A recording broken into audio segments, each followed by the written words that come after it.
Donald Trump is about to cause a massive shift in the housing market, which is going to be great for some and terrible for others. Alright, let's try and make this as simple as possible. Jerome Powell is the chair of the Federal Reserve. He largely dictates what the interest rates are going to be for the United States. The Federal Reserve is not a government entity, but it is closely tied to government entities. The president does not have the ability to hire or fire the chair of the Federal Reserve, but he does nominate the new chair of the Federal Reserve, and the current term that Jerome Powell is serving ends in May of 2026. That's important because in 10 months, we're going to have a new chair of the Federal Reserve. For the last 3 years, Jerome Powell has insisted that he does not want to lower interest rates. His reasoning for not wanting to lower interest rates is he knows that if rates are lower, more buyers will go spend money, whether that's on credit cards, new car loans, and especially home loans. As a quick example, if you bought the same house for $800,000 and you got an interest rate of 6.7, which is average for today, or 4%, on that home you would pay $4,100 a month, but at 4%, you would only pay $3,000 a month. And saving $1,100 a month is much more important to people than the actual sales price.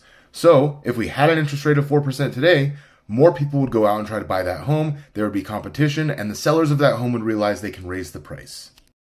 And for the last 3 years that Jerome Powell has insisted he does not want to lower the interest rate, Donald Trump has been furious with him because he wants to not only spur the economy with more spending and more growth, but he wants to refinance the national debt, which requires us to have a lower interest rate. Just like if you had that house at 6.7%, you wouldn't want to refinance until we had a 4% interest rate.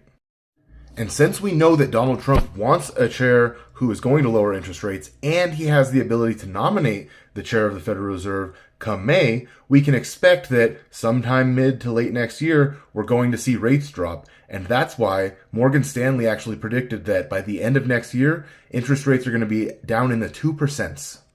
But we all know Donald Trump is not a patient man, and he has been putting all the stops out just to try to get Jerome Powell out of office early or to encourage the market by letting us know that hope is coming around the corner. Right now, he's making it obvious that he's considering who the next chair is going to be and that he's likely to announce who the chair will be long before we ever get to May of next year. He's also doing his very on-brand trash talking of Jerome Powell, calling him all kinds of names in the public and encouraging investigations into Jerome Powell, trying to get him out before May.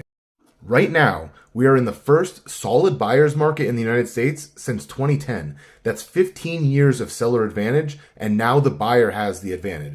So if you've been waiting around for prices to fall and a better opportunity to buy, this is it. Prices are coming down, interest rates will come down, and then prices will